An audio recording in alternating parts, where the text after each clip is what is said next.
C'est une saison particulière pour la sapinière Naudet. Un an après l'incendie qui avait ravagé l'exploitation de sapins de Noël, cette nouvelle saison sera encore une saison de transition. Plutôt bien passé, on a fait notre saison. Heureusement, tout le monde s'est mobilisé. On a été impacté parce que c'est compliqué, quoi. En pleine saison, la veille de la saison, 14 novembre, c'est le moment où commence la saison. Donc, quand ça vous arrive le 14 novembre, vous dire, ça commence mal, quoi. Et voilà, et l'année dernière, il y a eu aussi des conditions météo qui n'ont pas été favorables du tout, du fait du réchauffement climatique, des températures élevées.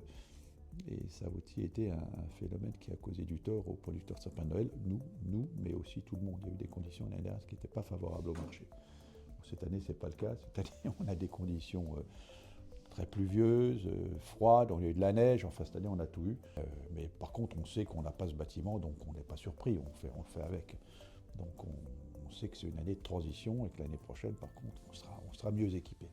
Avec pas moins de 450 hectares de culture, soit environ 350 000 sapins vendus à l'année, l'entreprise Naudet propose à la vente 7 variétés de sapins, dont des épicéas, des nobilis et des normands. Des arbres que Frédéric Naudet espère pouvoir estampiller IGP dès l'année prochaine. On doit théoriquement commercialiser des sapins sous IGP avec le fameux petit logo l'année prochaine. L'appellation sapin du Morvan sera réservée aux gens qui suivent l'IGP, c'est-à-dire que celui qui n'est pas dans l'IGP ne pourra plus utiliser le nom sapin du Morvan. Dans le végétal, il y en a très peu, on serait la première IGP végétale en France.